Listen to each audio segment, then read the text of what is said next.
Hello everybody and welcome back to my channel. If you're new here, hi, I'm Tiffany, and today we are going to be watching the highly recommended, highly anticipated film, Casablanca. And y'all, I am so excited to watch this film.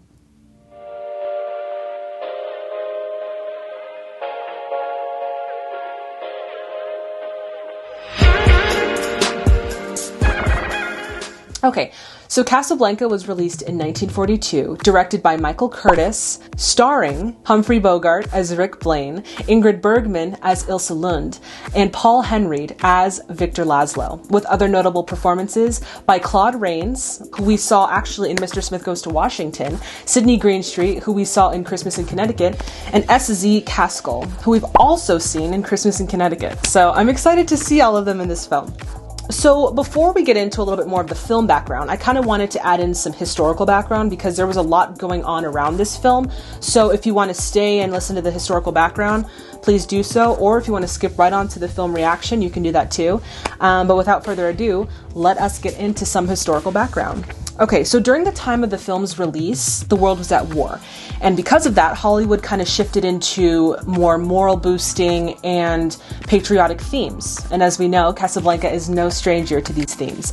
In fact, it was originally supposed to come out in 1943. However, they pushed it to 1942 in order to align it with the Allied forces' successful invasion of North Africa.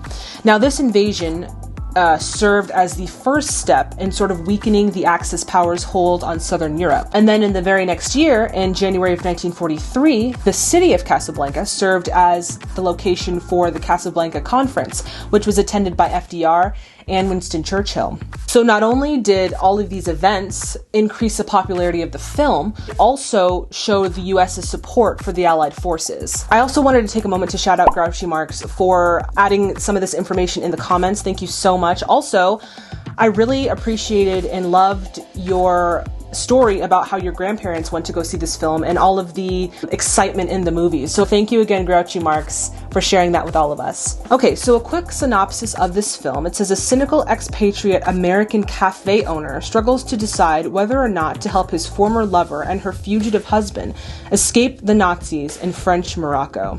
Some interesting things that I found about this film. So first of all, this film was actually based off of an unproduced play called Everybody Comes to Rick's, written by Murray Burnett and Joan Allison. Now, they actually ended up selling the rights to Warner Bros. For $20,000, which at the time was actually a record-breaking sum. Everybody who worked on this film did not anticipate the success that it would have. It actually became the fourth highest grossing film in 1943, taking home a whopping $10,462,500 in the domestic box office. It also was nominated for 8 Oscars, 3 of which it won for writing, directing, and then the big ticket one, which is Outstanding Motion Picture. Yeah, so this film is very popular and had a lot of success, and I'm so excited and so glad to be sharing this moment of my first time watching this with all of you. I cannot wait to watch this film. But before we do, y'all already know the deal. If you haven't already, please subscribe to my channel and hit that bell notification to stay in the loop. All right, everyone, it is time, the moment we've all been waiting for. Please get your drinks and your snacks and let us get in to Casablanca.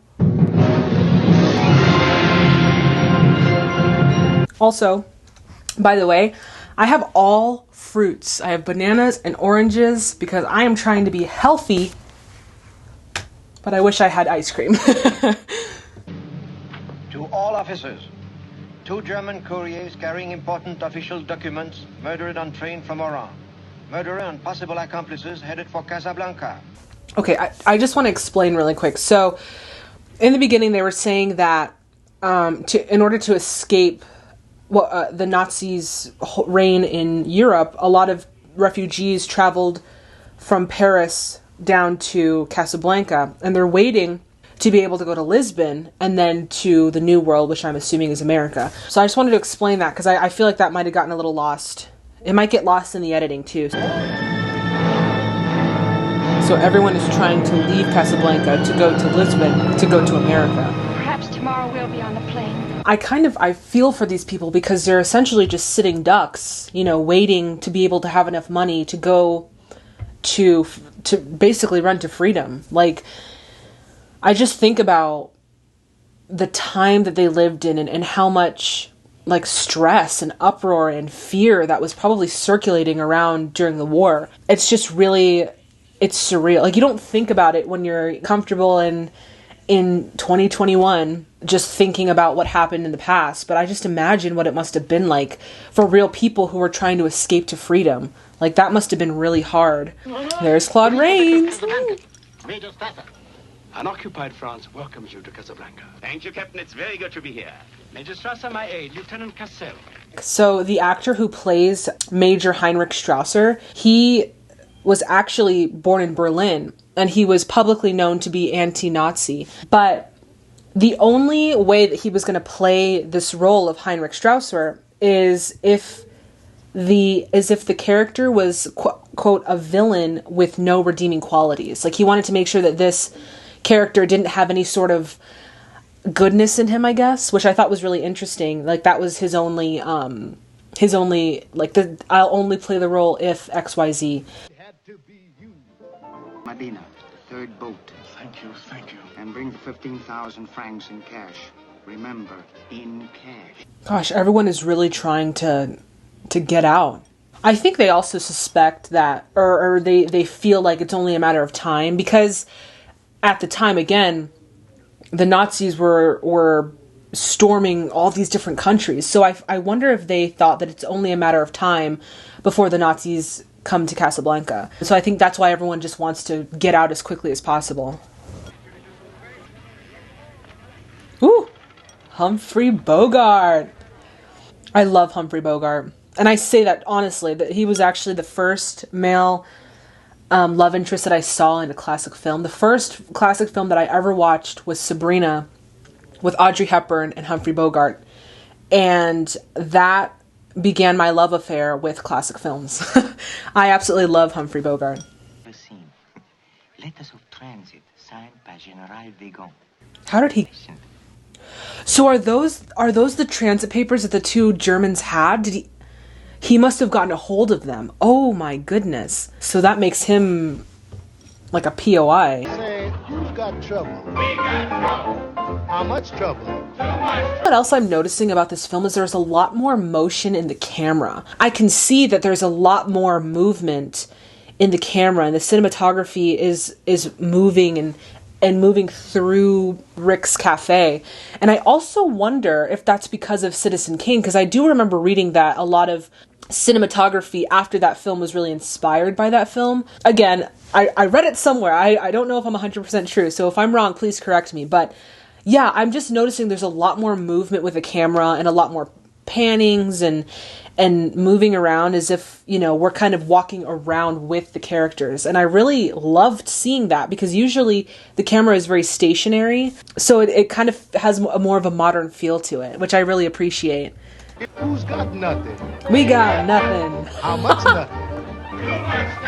Said nothing's There's not an Sydney awful Greenstreet. lot, but no. I don't know why, like, I don't know why I get so excited to see actors that I've seen in previous films that we've watched on this channel, because it's like, duh, actors, they're in multiple projects. It's like seeing Tom Cruise in, you know, just another film. But for some reason, for me, it's like, oh my gosh, like I know Sydney Greenstreet, or I know Claude Rains, like I've seen his work before.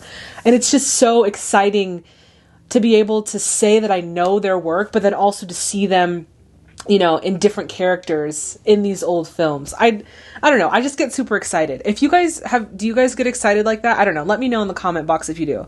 Now who's lucky? We're all lucky. Just how lucky? Very lucky. Well, smile up then, and once again, let's knock on wood. I'm officially putting that song in my Spotify playlist. That was a lot of fun. Yeah, but private stuff. Because Yvonne, I love you. Oh, shut up. So the actress that plays Yvonne actually outlived all of the other cast members. I don't believe she died until 2016. She died in 2016. Yeah, that is, what a life. But how cool would it have been to tell people, oh yeah, I was actually a cast member in Casablanca. Like, that would be so cool. I don't know. Where were you last night? That's so long ago, I don't remember. Will I see you tonight? I never make plans that far ahead. I really love how Humphrey Bogart is playing into this cynicism. You really feel it from his character.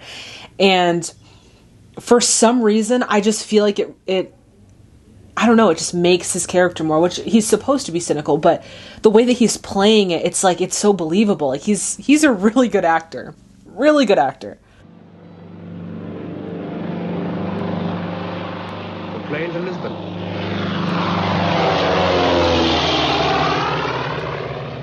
You would like to be on it? Every single time there's a plane that goes through or a plane that takes off, it's very consistent the way that everybody reacts to it. You can tell that they're just wishing that they were on that plane, but more so, it's almost as if it's like a symbol of freedom, which makes more sense because flying, when you think of flying, you think of freedom.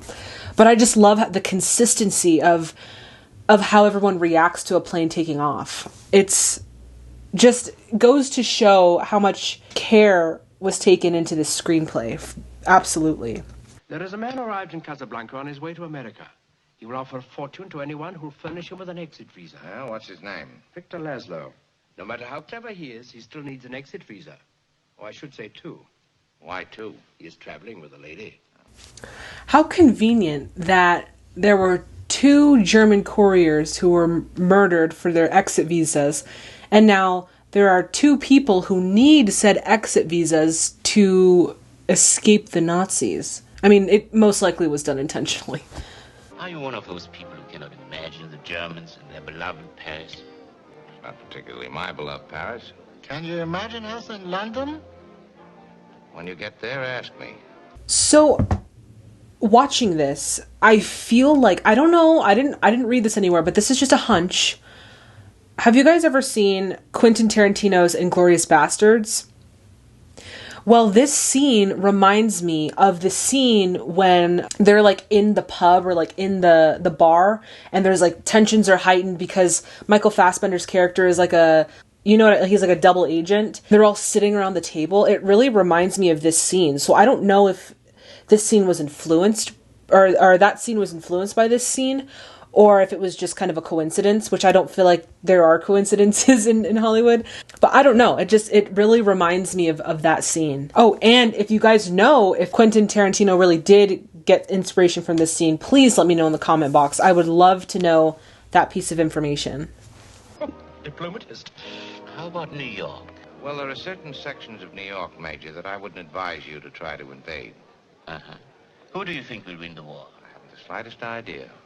I really appreciated that when he asked him, who do you think will win the war? And he's like, I haven't the slightest idea.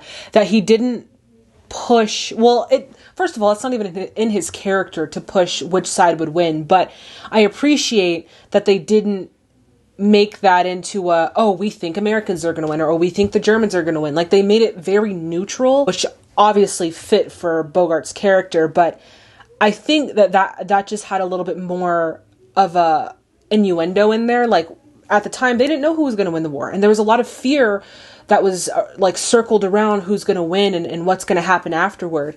But I appreciate that they left that ambiguous, because I feel like if they were to push it, into the more patriotic side and say the Americans or, like the Allied forces are going to win, then I feel like it would have been a little bit too, like it wouldn't have been realistic, just obviously for the time that it came out. I'm just really happy that they left that ambiguous so that it's not, giving people false hope if the Allied forces didn't win. Oh, so that's Victor Laszlo. Thank you, but I hardly think. Then perhaps for the lady, the ring is quite unique. Oh, yes, I'm very interested. I love the spy elements of this movie too. Like, there is a lot of, like, it almost feels like, I don't know if that's the right, like, espionage. I don't know if that's the right word, but there's a lot of, like, spy elements in this film that I enjoy. You're supposed to help me. Ugarte cannot even help himself, monsieur. He's under arrest for murder. So Ugarte was the one who murdered the 2 German couriers for the transit papers. Got it. Play it, Sam. Play as time goes by. Sing it, Sam. You must remember this. A kiss is just a kiss. Wow, what a beautiful... The music in this movie. Kudos to Max Steiner. I don't believe he's alive anymore, but kudos to him for using this music. And he's like, why are you playing this song, bro? I thought I told you never to play.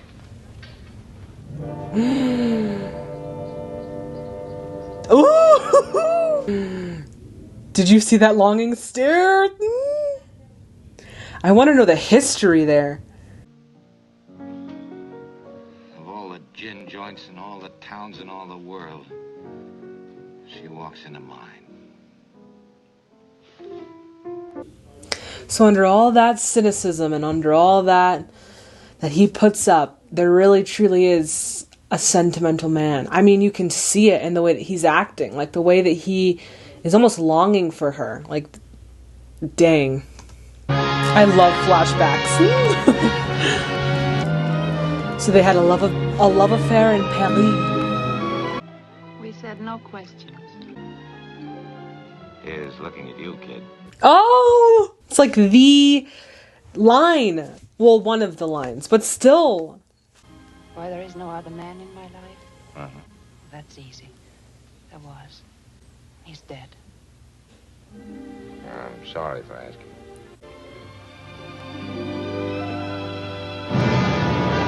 Nothing kills a beautiful love story like war. Les Allemands seront demain dans la capitale. Nothing can stop them now. Wednesday, Thursday at the latest, they'll be in Paris. Richard, they'll find out your record. It won't be safe for you here. I'm on their blacklist already. I will say it is interesting to hear other accents. Like, we've on this channel, we've heard the British accent in the 1930s, but Ingrid Bergman is from Sweden. And so to hear her accent on top of the 1930s way that they used to talk is very interesting, because it sounds very different than what a Swedish accent sounds like now. This sort of takes the sting out of being occupied, doesn't it, Mr. Richard? You said it. Here's looking at you, kid. I didn't know he said it multiple times in the movie. I thought it was just, honestly, I thought it was just that one time at the end. Like that one scene that they always show where they're like in the rain. But I guess he says it multiple times. I love that though.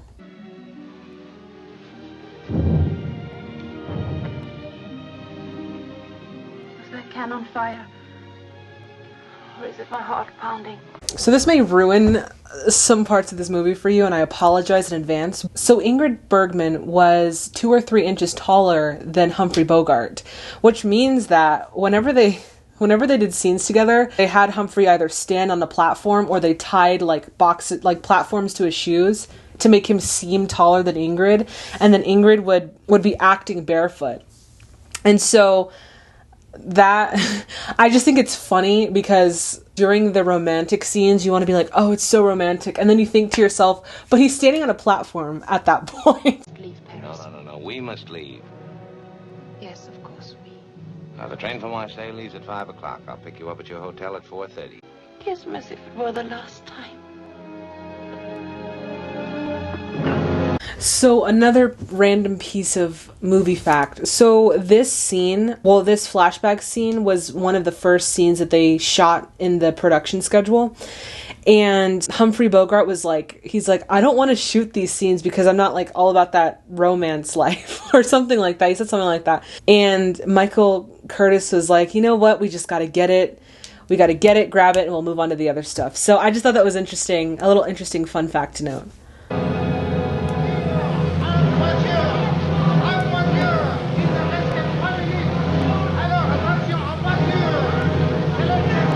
Yep, and now everyone is fleeing from Paris. Gosh, I could just imagine like the chaos and the pandemonium, but then also there's that aspect of like, there's a sadness, like you're leaving. Some people had to leave, their homes and the place where they grew up for a foreign land to them.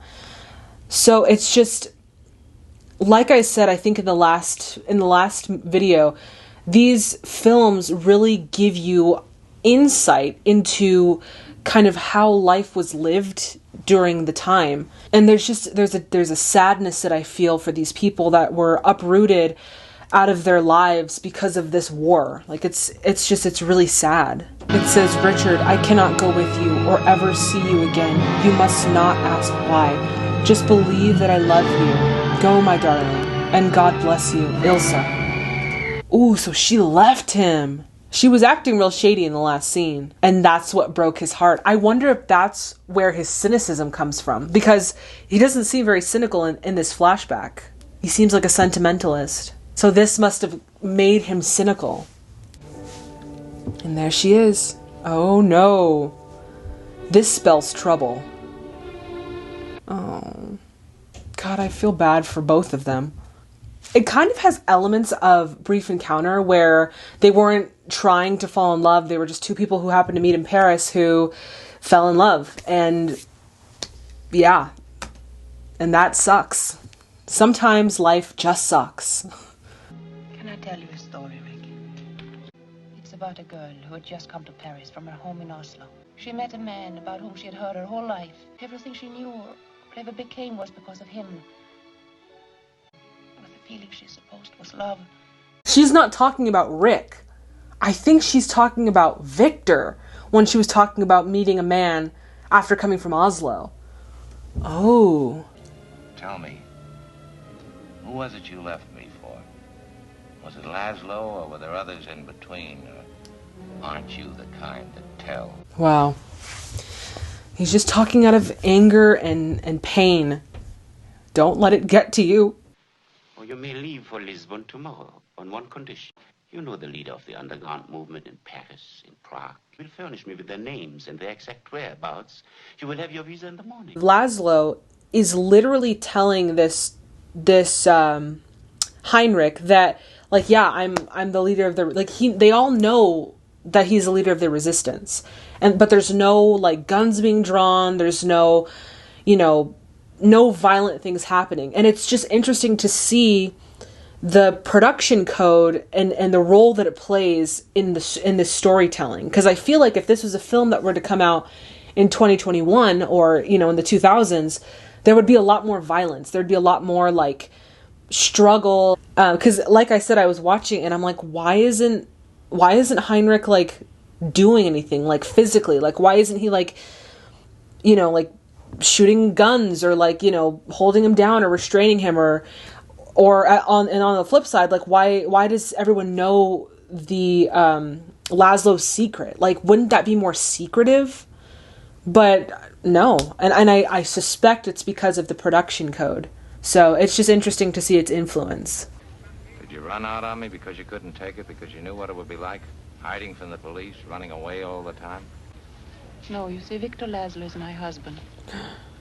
And was, even when I knew you in Paris. Oh my God, so she was married when they were in love in Paris. What? Also, doesn't that violate the Hays Code? Because, I guess it doesn't, because she thought that her husband was dead. Have you heard about Signor Ugarte and the letters of transit? Yes, something. Those letters were not found on Ugarte when they arrested him. You know where they are? Not for sure, monsieur. But I'll venture to guess that Ugarte left those letters with Monsieur Rick. Oh, so now they know that Rick has the papers. Oh, that's lovely. Play La Marseillaise. Play it.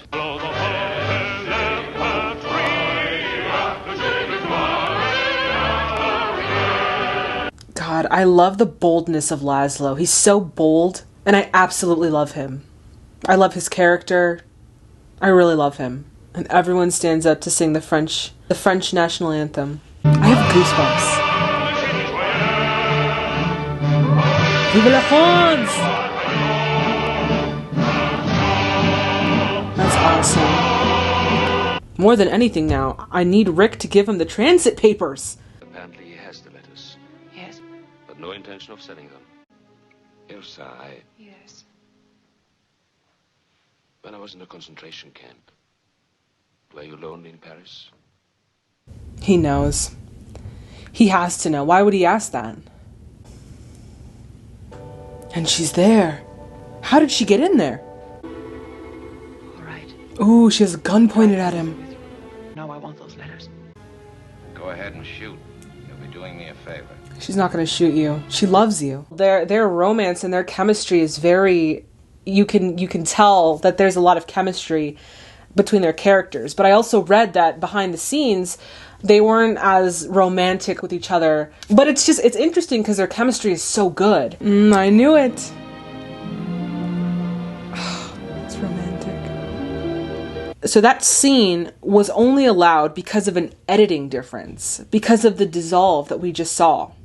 They used a dissolve instead of a fade out because at the time, a fade out suggested that two people were taking things a step further, if you know what I mean, if you're catching my wind. So instead of a fade out, they decided to do a dissolve into the next scene. And so that's why this scene or this storyline was or this scene alone was allowed.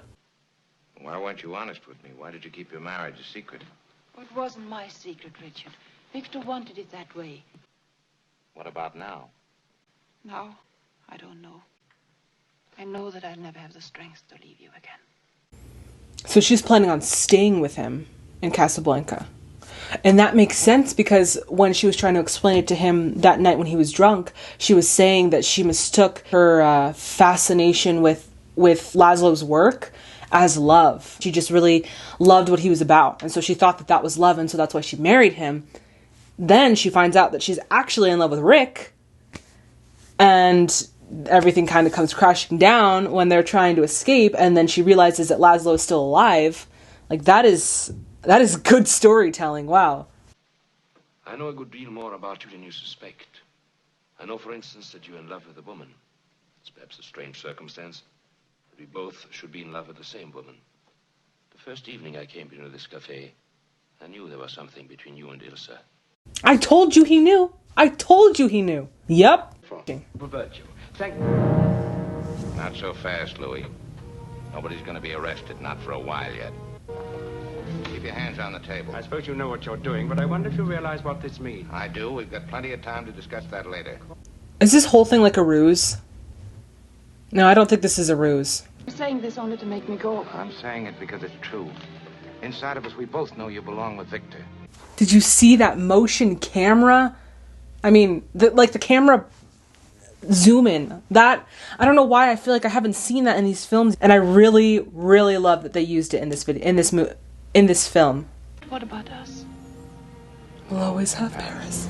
We didn't have. We lost it until you came to Casablanca. That's another really popular line. I'm sorry. Let's watch it again because I did talk over it. Let's try it one more time. What about us? We'll always have Paris. We didn't have. We lost it until you came to Casablanca. Now. He's looking at you, kid. That's the one that I remember.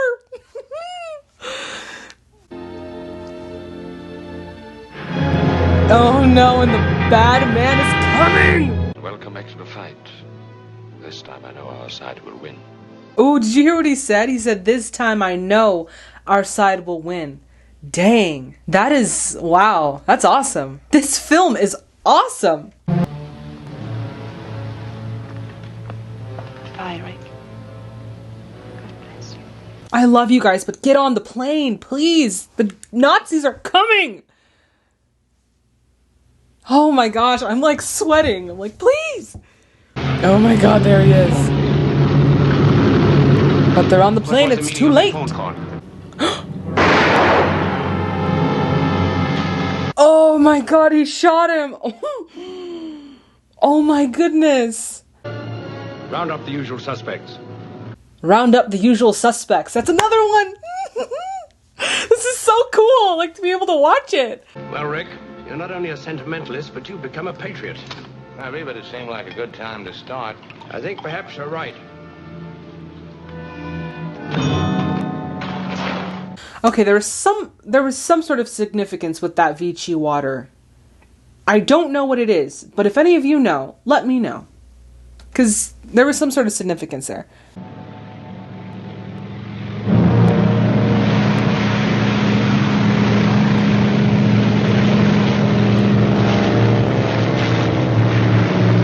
There it is again, that realization that they're not leaving. Again, the consistency of like literally everyone's faces, whenever they see the plane leaving, it's always the same face. Like, oh, I'm not on that plane, or oh, that symbolizes our freedom, or that is consistency. And I like that.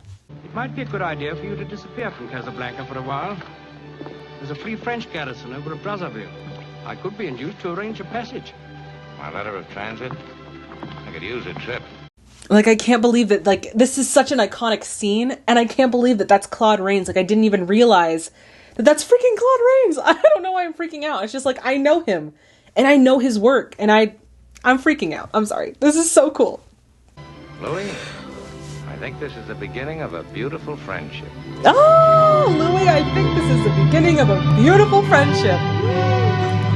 Oh, what a great film. Oh my goodness. Oh my god, that was such a good film. Y'all, that was so worth it.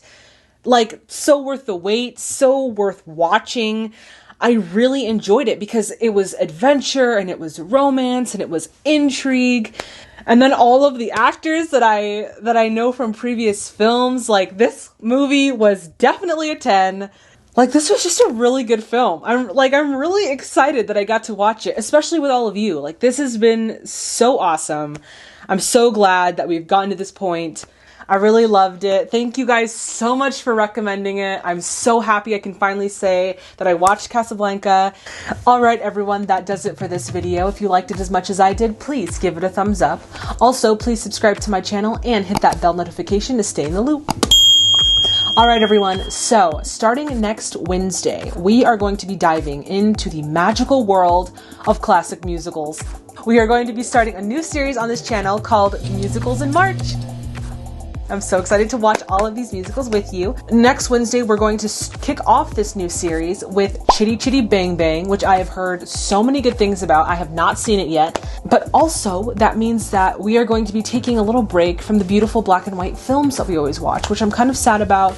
But worry not, they will be making a glorious comeback in the months to come. So I want all of you to go watch Chitty Chitty Bang Bang wherever you can find it, and then come back with all your movie facts and all of your insight, and then we'll talk about it in the comments. Super excited for that. But until then, this has been so much fun. Thank you all for watching. If you have any recommendations of any classic Hollywood films that you'd like me to react to, please let me know in the comment box below. Thank you so much, everyone. Please stay safe and healthy out there, and I'll see all of you in the next movie, in the next video. Bye, everybody.